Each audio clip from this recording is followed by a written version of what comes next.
दिनै बेवहाय मा हाबाफारि लादों? जोंनि कक्लाबारि ब्लक इउपिपिएलनि बेन्दोङाव थानाय रुपुहि प्राइमारिनि जितु पिसिडिसि अफिस बे पिसिडिसि अफिसाव मोनसे जयनिं हाबाफारि लादों। 12 एपिबिनि दैदेनगिरि सोद्रोमाफ्रा दिनै इउपिपिएल हान्जायाव इउपिपिएल हान्जानि देरहागोनखौ रोखा नुहुरनानै एबा इउपिपिएल हान्जानि जितु आइडिय'लजि बेखौ मोजां नुहुरनानै जोंजों आखाइ हमफैदों। दा बिथांमोनखौ जोङो बरायनानै लाबाय, खोब गोजोननाय मोन्दों। एपिपि हान्जानि कक्लाबारि ब्लक कमिटिनि जेनेरेल सेक्रेटारि लोगोसे भाइस प्रेसिडेन्ट आरो माखासे एक्टिभ मेम्बारफ्रा जोंजों दिनै इउपिपिएल हान्जायाव आखाइ हमफैबाय। जिहेतु एपिबि हान्जानि गोबां दैदेनगिरिफ्रानो दिनैहाय रिजिगनेसन होनायखौ जों नुनो मोनबाय दङ, माबायदि जाहैगोन बिथांमोननि थासारिया इयुनाव? मिडियानि गेजेरजों जोङो सम सम नुनो मोन्दों, माने जोंहा एपिबिनि मानिजाथाव आफादगिरि बिथां मेडामा गोबां जायगायाव गिदिंनानै गावसिनि राजखान्थिखौ एसे अर्गेनाइज खालामदों आरो गोबां जायगाफ्राव डिस्ट्रिक्ट कमिटि ब्लक कमिटि दानायखौ जोङो नुनो मोन्दों। खिन्थु बेजों लोगोसे एखे रोखोमैनो जोङो मिडियायाव गोबां समाव एपिबिनि दैदेनगिरिफोरखौ गुबुन गुबुन राजखान्थि हान्जायाव जगदान जाफिननायखौ नुबाय थादों। दा एखे रोखोमैनो जोंनि कक्लाबारि ब्लकआवबो दिनै एपिबिनि ब्लक कमिटिनि जेनेरेल सेक्रेटारिखौ लानानै गोबां सोद्रोमाफ्रा दिनै जोंजों जगदान जादों। थ' बेखौ नायोब्ला एपिबि राजखान्थि हान्जानि जितु फैबाय थानाय जितु बिसायख'थिनि जा थासारि बे थासारिखौ माने खोब आसा गोनां बायदि नुहुराखै। कक्लाबारि बियाबाव बिपिएफ हान्जायाबो जितु गोख्रों जों बिसायख'थि फोसावदिंनायखौ नुनो मोनबाय दं। बिथांमोना इउपिपिएलखौ बिग जिर' होननानै बुंदों। थारैनो इउपिपिएलआ बिग जिर'मोन नामा कक्लाबारि बियाबाव? दिनैनि समाव नैबे जिहेतु बिसायख'थिया खाथियाव सफैबाय, बिटिआरनि जा बिसायख'थि बे माने सेप्तेम्बरावनो जानो थांगासिनो दं। दा बेखायनो गुबुन गुबुन राजखान्थियारि दोलो लोगोसे जायफ्रा गावबागावखौनो बिजाथि महरै गथायनो नागिरदों नैबे बिसायख'थियाव, दा बिथांमोना गावबागावखौ बयबो क्लेम खालामनानै लागोन। दे नैबे समस्थियाव आंनो देरहागोन, बे समस्थियाव जों पार्टियानो देरहागोन, देग्लाय जोंनि सरकार दागोन। थ' बेफोर खोथाखौ बुंबाय थाखागोन। दा कक्लाबारि समस्थियावबो बेवहाय बिपिएमल' खोथा नङा, बिजेपिआबो बुंदों जे देग्लाय कक्लाबारियाव बिजेपियानो देरहागोन। आरो बेजों लोगोसे कंग्रेसआबो बुंदों, कंग्रेसआबो गेलेगोन देग्लाय कक्लाबारियाव, जे कंग्रेसआबो देरहाखागोन होननानै बुंदों। जे गुबुन गुबुन जायफोरा बिसायख'थि गेलेगोन दिनैनि दिनावहाय कक्लाबारि समस्थियाव, बिथांमोना बयबो क्लेम खालामनानै लादों।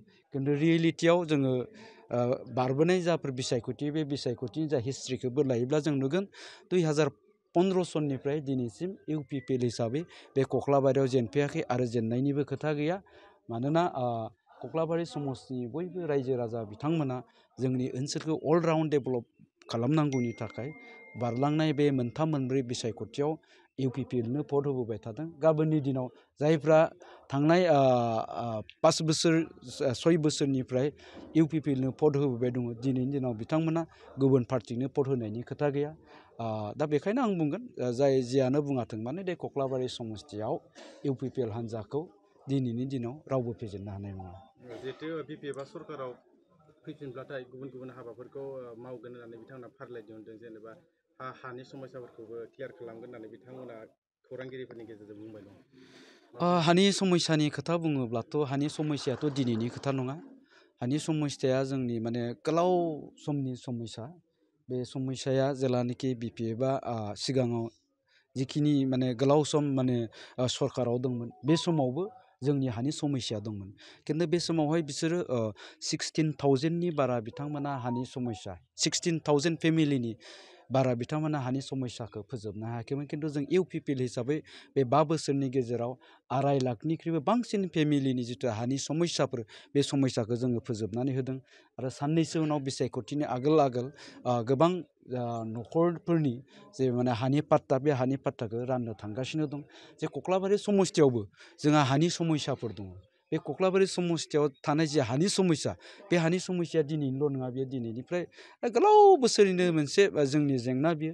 बे जेंनाया बिपिएफआ जेला सरकार सालायबाय दंमोन अब्लाबो दंमोन। दा बिथांमोना बिथांमोननि टाइमाव खालामनो हायाखै।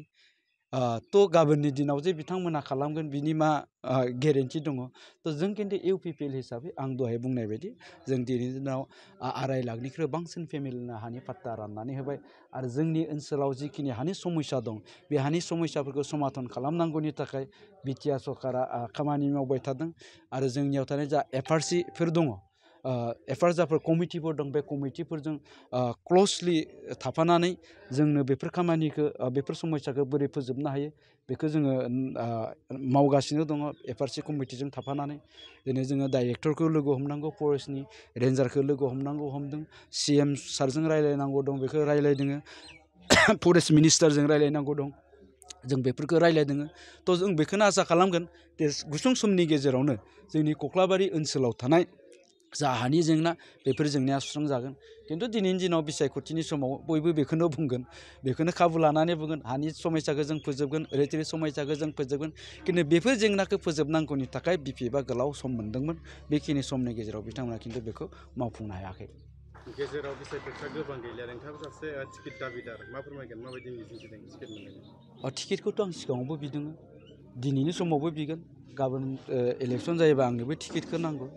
थ' बियो आलादा बाथ्रा जागोन जायखिजाया आं दिनैनि दिनाव जितु इउपिपिएलनि सासे दैदेनगिरि आंनाव मोनसे दायित्व दङ इउपिपिएल हान्जाखौ जेरैखि जाया जोङो कक्लाबारियाव जिहेतु देरहाखागोन बे देरहाहोनायनि बिबाना आंनावबो थागोन आरो फैगौ समाव जिहेतु इउपिपिएल हान्जायानो सरकार सालायनो थांबाय दं बे दिनैनि दिनाव गेरेन्टेड बे आं बुंनाय बाथ्रा नङा बे आं सा बिजिरनानै बुंनाय बाथ्रा नङा जोंनाव जितु इन्टारनेल सार्भे रिपर्ट बे सार्भे रिपर्टनि गेजेरजों जों दिनैनि दिनाव बुंगोन जे गाबोननि दिनाव जुदि बिसायख'थि जायोब्ला इउपिपिएलआ 25थानिख्रुइबो बांसिन समस्थियाव देरहानानै सरकार दानो थांगासिनो दं थ' आंनि बाथ्राया उनाव जागोन खिन्थु नैबेखौ बुंगोन आंबो सासे दाबिदार मोननाय मोनैनि खोथाया उनाव जागोन खिन्थु दिनैनि समाव जोङो जोंनि पार्टिनि थाखाय खामानि मावबाय दं जोंनि पार्टिखौ गोबां भटआव देरहाहोनांगौनि थाखाय कक्लाबारियाव जिखिनि दायित्व दं बे दायित्वखौ